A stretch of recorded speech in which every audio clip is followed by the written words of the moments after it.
जय जगन्नाथ।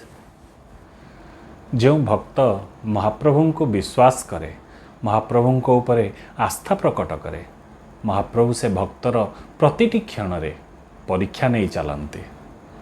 आउ जदि भक्त से परीक्षा रे उत्तीर्ण हुए तेबे तार समस्त प्रकार दायित्व महाप्रभु वहन करते। से महाप्रभुंकर अति प्रिय भक्त हो जाए। सेहीपरि महाप्रभुंकर जने अति प्रिय भक्त विश्वम्बर दास कथा आज आम शुणा। बहुत दिन तले ढेंकानाल रे जने बणिया रोते ना तांकर विश्वम्बर दास। स्त्री नाम रेवती एवं पुओ हेले रघुनाथ, गोटे मात्र पुओ। विश्वम्बर जमीती तांकर स्त्री एवं पिला पुओ समस्ते पिलाटी विश्वम्बर पिलाटी दिनरू एवं पुओ रघुनाथ पिलाटी दिनरू जगन्नाथंकर से माने बड़ भक्त। महाप्रभु जगन्नाथंकर सेवा को सेमाने सबुठारु बड़ धर्म बोली भावती। एवं यह सहित जेमिति जड़े धर्मपरायण व्यक्तिंकर चाली चलन रहिबा कथा सेहीपरि अतिथि देवो भव बा अतिथि माननकु घर को आसुथिबा साधु सन्यासी दुखी रंकी गरीब दरिद्र लोकंकु से मन प्राण दे सेमानंकर चर्चा करते। तेणु अतिथि सेवा हिसाब रे बा अतिथि माननकु साधु संत माननकु उपयुक्त सम्मान प्रदान करुथिबा हेतु रघुनाथ तांको पिता विश्वम्बर एवं माँ रेवतींकर से गाँव रे खूब सुनाम थिला। दिने किछि वैष्णव साधु संध्या बेल हो गलानी, किछि वैष्णव साधु आसी पहुँचिले रघुनाथंको घरे। रघुनाथंको से माने डाक देले जे आमे माने आसीचु, आमे माने शुणिचु जे तुमे साधु संतंकर उपयुक्त सम्मान सेवा कर। रघुनाथ तांकर पाटी शुणी घर बाहर को आसिले, देखिले साधु सन्यासी माने ठिया होइचंती, तांको प्रणाम कले।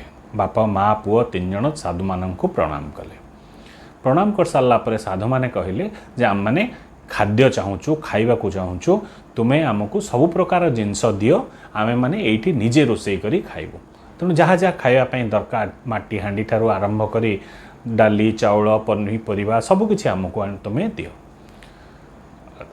पूरा परिवार लगी पड़े साधुंकर सेवारे सबु प्रकार जेपरि मुग डाली अन्यान्य प्रकार पनीपरिबा समस्त जोगाड़ करिवारे लगी पड़े विश्वम्भर एवं तांको परिवार।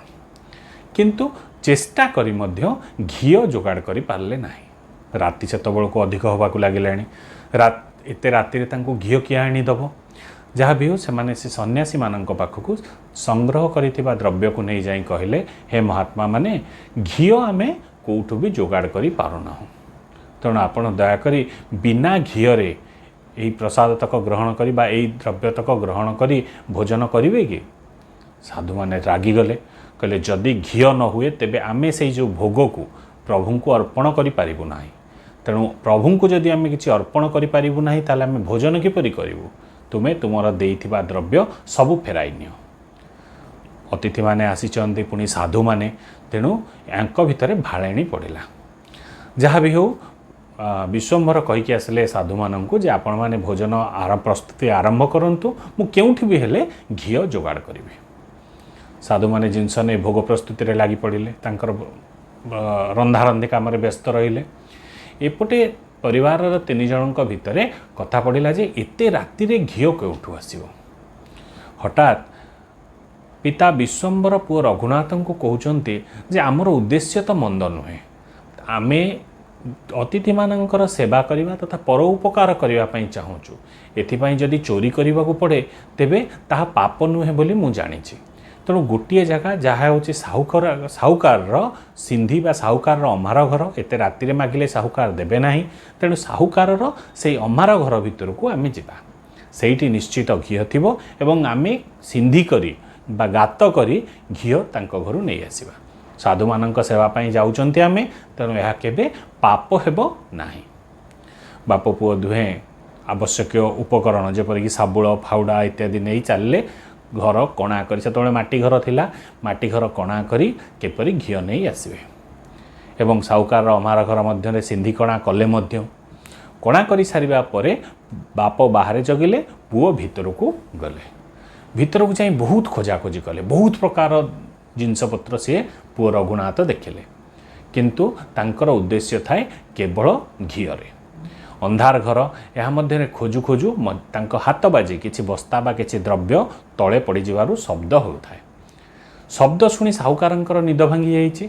ठीक यही समय रघुनाथ पाई घी माठिया ता देहरु दुईटी घी माठिया से उठेकी आनिकी कणा बाटे बा जो गात से करथिले से गात बाटे बापा को बाहर को दे देइचंती एवं निजे गात बाटे पशि बाहर को चेष्टा करुचंती। यही समय साहुकार आसी अमारा घर खोली देखिले जे जड़े चोर भितरे पशिला एवं बाहर को बाहर को चेष्टा करुचे। रघुनाथर मुंड बाहर को पलैछि गोड़ अच्छी अमारा घर भितर।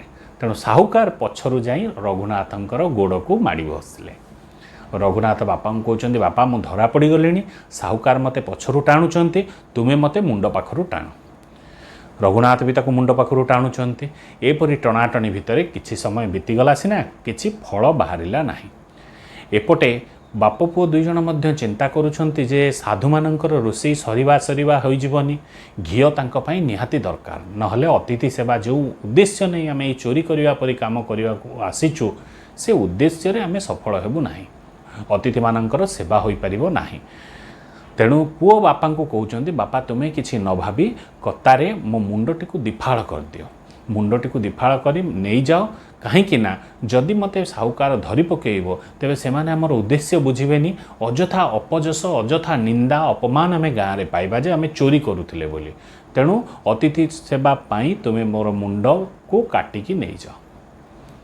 इच्छा नथिले मध्य पिता पुत्रर मुंडटी को काटिकी नहीं कि गोटे गामुछारे गुड़े देले एवं गुड़ेकी नहीं आसिले। मुंडटी को आनी पहुँचिले निज घरे स्त्री जितेबाला पुओं कथा पचारते स्त्री को सबू कथा बुझे दे मुंडटी को लुचई रखापी देले। थे भावतु तो से मार कथा जो मार पुओर मृत्यु बा मार गोटे मात्र पुओर मृत्यु हो जाइए बापा ता मुंडटी को काटी नहीं आसी केवल अतिथि सेवाई। अतिथि कहीं अतिथि साधु माने आउ केही नुहंती से होचंती भगवान जगन्नाथ जगन्नाथंकर से माने रूप बोली स्वरूप बोली माने विवेचना करी कोह को निज भितर निज छाती भितर चापिकी रखी माँ बा स्वामी स्त्री दुई जन चलिले अतिथि माननकु घीओ देवाई। घीओ पाई अतिथि माने बहुत खुशी हो गले। साधु माने तांकर भोग लगेले भोग लगे सारिबा परे भोजन कले एवं भोजन करि सारिबा परे से माने विश्राम करिबा पई रातिरे गले। एपटे जमीदार देखिले जे आश्चर्यजनक चोर कौन सी प्रकार द्रव्य को छुई नहीं किंतु घीओ माठियारू दुईटी माठिया मात्र जाइए से चाहिए बहुत किसी नहीं जाई पारि थांता। तेबे एक गाँ सभारे पड़िला। गाँ लोक माने मुंड नथिबा सबको देखिबा पई भीड़ जमेइले एवं जेहेतु परिचय हो पारला नहीं बा जना पड़ला नहीं ये सब कहार से माने ताको नहीं मशाणी रे फिंगी दे आसिले। अधा बा मुंड नथिबा सबको नहीं फिंगी दे आसिले मशाणी रे। एपटे सकाळु सकाळु साधु माने जीवापाई बाहरले। बणिया जनक स्त्री को मागिले जे पुअर मुंडटी मते गोटे अखारे गुड़े दियो मु साधु मानक बाटे देवाई जीवी एवं से समय कौन गोटे सुविधा जगह देखी फोपाड़ी दे आसबि मुंडटी को फोपाड़ी दे आसबि। साधु माने चली थांती एवं काख तले पुअर कटा मुंड को चापी रखी बा धरी चली विश्वम्बर।